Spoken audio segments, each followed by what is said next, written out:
இன்னைக்கு வந்து வெனஸ்டே. இது என்ன நாள்னு தெரில. என்ன டேட்டு? இன்னைக்கு 3ஆம் தேதின்னு நினைக்கிறேன். இன்னைக்கு வந்து லீவு ஆஃபீஸு. ஸோ அதான் இன்னைக்கு வந்து வண்டி விழுந்ததுலேருந்து இன்னும் சர்வீஸ் விடலை, ரெடியும் பண்ணலை.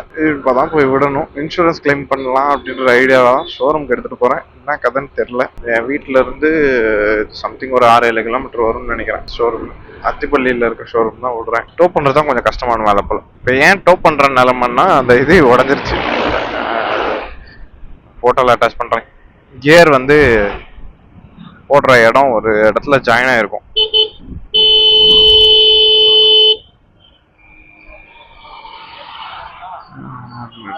ஆறு அடித்தாலும் காது கேட்காது. ஆறு அடிச்சும் திரும்பியும் கூட பார்க்கல. இப்படிதான் ஒருத்தன் வந்தான் எனக்கு வந்து, நான் கீழே விழுந்தேன். வர்றவங்க ரோடு இல்லை என்ன வருதுன்னு பார்த்துட்டு கூட திரும்ப நான் அதான் வண்டிக்காரங்க வரவே பரவாயில்ல, ஜாலியாக போயிடுறாங்க. கார் லாரி வந்துச்சுன்னா கரெக்டாக இருக்கும். இதுக்கு முன்னாடி எனக்கு டோ பண்ணவே தெரியாது. அறுபடை போகும்போது தான் நான் வந்து டோ பண்ணேன். அதில் ஆக்சுவலி வண்டி ஆனில் தான் இருக்குது. அதில் வந்து ஃபர்ஸ்ட் கியர் ஒர்க் ஆகும். அது ஃபர்ஸ்ட் கியரில் இருக்குது. அதை தவிர வேறு எந்த கியருக்கும் மாற்ற முடியல. கையிலையும் ட்ரை பண்ணி பார்த்தோம், செகண்டு போட்டலாம் அட்லீஸ்ட்டு அப்படின்ட்டு. அதுவும் முடியலை. நான் ஆக்சுவலாக ஷோரூம்காரருக்கு அன்றைக்கே ஃபோன் பண்ண மேனேஜருக்கு. அவர் ஃபோனே எடுக்கல. அவர் ஃபோனே எடுக்க மாட்டார் எப்போ கால் பண்ணோம். எனக்கு வேறு வழி இல்லை. இங்கே வேறு எந்த ஷோரூமும் இல்லை. ஒசூரில் இருக்க ஷோரூம் வந்து நான் போனேன் லாஸ்ட் டைம். லாஸ்ட் சர்வீஸ்க்கு கேட்டப்போ நான் வந்து இதில் வந்து டைம் டு செயின்லாம் ரீப்ளேஸ் பண்ணியிருந்தாங்க. இப்போ அதுக்கு முன்னாடி சர்வீஸில் அப்போலேருந்து புல் கம்மியாக இருக்குது அப்படின்னு சொன்னேன். டைம் டு செயின்லாம் சர்வீஸ் பண்ணியிருந்தாங்கன்னா அதெல்லாம் எங்களால் பார்க்க முடியாது. அந்த அளவுக்கு டெக்னீஷியன் யாரும் இல்லை, நாங்கள் ஜென்ரல் சர்வீஸ் மட்டும் தான் பண்ணுறோம் அப்படின்றாங்க. ஒரு ஷோரூமில் போய் கேட்டால் நாங்கள் ஜென்ரல் சர்வீஸ் மட்டும் தான் பண்ணுவோம்னா மெக்கானிக் ஷெட்டில் இருக்கவங்களே பெட்டராக வந்து இன்னும் பண்ணுவாங்க.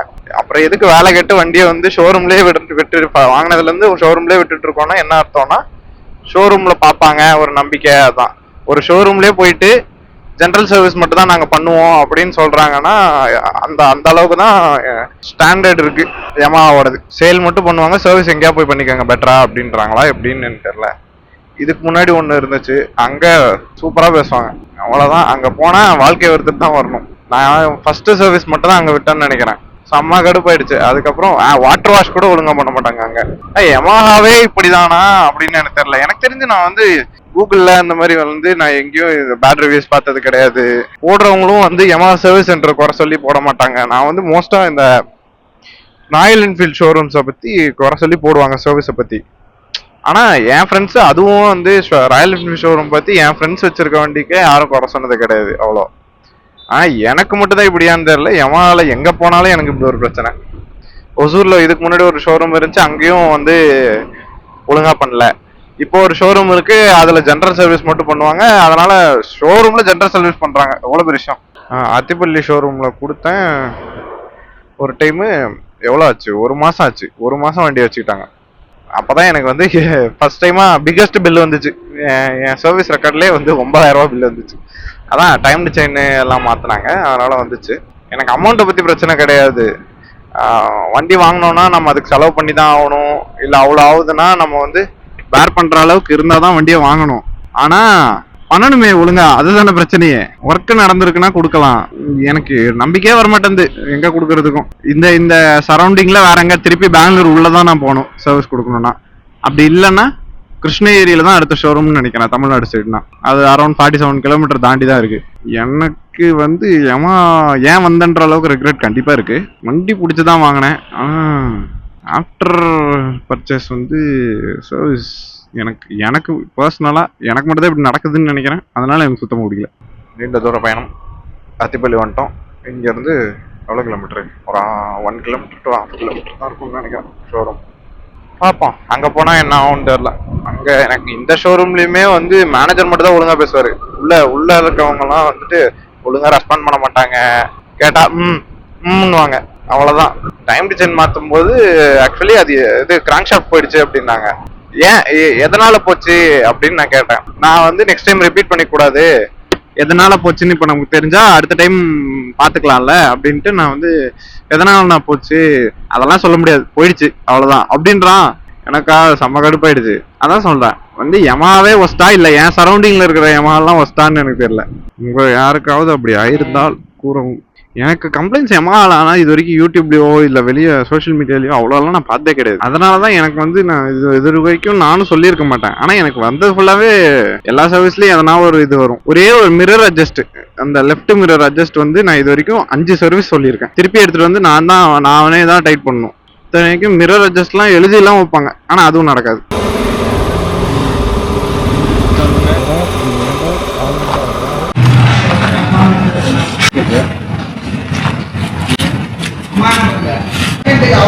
அதுக்கப்புறம் இதுவும் மாற்றிடுங்க. இந்த சைடு நீங்கள் வந்து கடைசியாக இப்போ வந்து சர்வீஸ் விட்ட விலாகை பார்த்துருப்பீங்க. அதில் வந்து எண்டில் வந்து நான் வண்டி விட்டுட்டேன். அதுக்கப்புறம் வண்டி விட்டு ஆக்சுவலி 1.5 months ஆகிடுச்சு. அதுக்கப்புறம் தான் இந்த வீடியோவை நான் பேசுகிறேன். 1.5 month கழித்து ஏன் பேசுகிறேன்னா, அந்த சர்வீஸ் விட்டதுக்கப்புறம் எனக்கு வந்து நான் வந்து அதை இன்சூரன்ஸ் கிளைமுக்கு கொடுத்துருந்தேன். கொடுத்து எனக்கு கிளைமே 1 மாதம் கழித்து தான் ஆச்சு. சர்வீஸ் வந்து நல்லா தான் பண்ணியிருந்தாங்க, ஓகே தான். வந்து பார்ட்ஸ் எல்லாமே மாற்றி கொடுத்துட்டாங்க. ஆனால் ஆக்சுவலி பில்லு வந்து எவ்வளோ வந்துச்சுன்னா 22.5 கிட்ட வந்துருச்சு. கிளைம் வந்து 90% கிளைம் ஆகிடுச்சு. 1 month கழிச்சு ஆனாலும் கிளைம் ஆகிடுச்சு. அது வரைக்கும் சந்தோஷம். அண்டு இன்னொன்று வந்து வண்டி பற்றி என்னென்னா, எனக்கு வந்து நான் வந்து இப்போ 150cc நான் அதிக எக்ஸ்பென்ஸ் பண்ணுற மாதிரி ஒரு ஃபீலு. ஸோ வந்து வண்டியை மாற்றலாம் அப்படின்ற ஒரு ஐடியாவும் வருது. அந்த தாட்லேயும் இருக்கேன். பார்ப்போம், அது என்னன்னு வந்து லேட்டராக தான் முடிவு பண்ணணும். வண்டி வாங்கி 2 years ஆச்சு. அரௌண்ட் 33,000 கிலோமீட்டர் கிட்ட இப்போ ஓடிடுச்சு.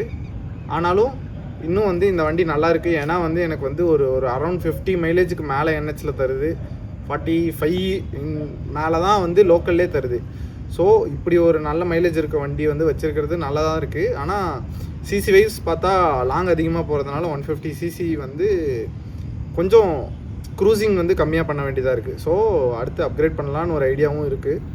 இன்னொன்று அரௌண்ட் வந்து இங்கே வந்து யமஹா ஷோரூம்ஸ் கம்மி, ஸோ சர்வீஸும் கம்மி. அடுத்து நான் யமஹா வந்து அப்கிரேட் பண்ணுவேனான்னு கேட்டால் கண்டிப்பாக மாட்டேன்.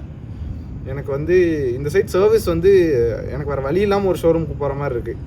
அதனால் திருப்பி யமஹாவுக்கு போக மாட்டேன், அது மட்டும் confirm. Maybe Bajaj or KTM தான் போகிற ஐடியாவில் இருக்கேன், பார்ப்போம். அண்ட் அடுத்த இம்பார்ட்டண்ட்டான ஒரு விஷயம் விலாக் பற்றி. நான் வந்து இந்த ஒரு பாஸ்ட் 6 monthsல வந்து கொஞ்சம் விலாக் கம்மியாக போட்டிருப்பேன். நான் இதை வந்து இதுக்கு முன்னாடியே வந்து ஒரு 3-4 monthsலேயே வந்து ஒரு 2-3 இடம் போனேன். ஆனால் விலாக் பண்ண மைண்ட் இல்லை. அதுவும் இல்லாமல் நான் வண்டி எடுத்துகிட்டு எங்கேயும் ட்ரிப்பும் அதிகமாக போகல. அது ஏன்னு எனக்கு தெரியல. அப்படியே இருக்கக்கூடாதுன்னு ஒரு முடிவு எடுத்திருக்கேன். லாஸ்ட் 6 monthsல வந்து அவ்வளோவா எதுவும் விலாக் போடலை. நான் நிறைய இடத்துக்கு போயுமே நான் விலாக் எடுக்கலை. வெளியே போய் அதை வந்து நான் வெளியே போடணுன்ற ஒரு மைண்டு வரல, ஏன்னு தெரில. நான் கொஞ்சம் டிஸ்டர்பிங்காக இருந்தேன் தான்.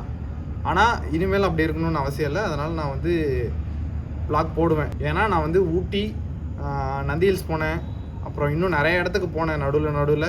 ஆனால் எனக்கு எங்கேயுமே வந்து விலாக் பண்ணணுன்ற மைண்டே வரல. அது ஏன்னு எனக்கு தெரில. ஆனால் இதுக்கப்புறம் அப்படி இருக்காது. நான் கண்டிப்பாக கண்டினியூஸாக விலாக் போடுவேன் அப்படின்றதையும் இந்த வீடியோலேருந்து நான் முடிவு பண்ணியிருக்கேன். அண்டு இதுக்கப்புறம் விலாக் வந்து கண்டினியூஸாக வரும்.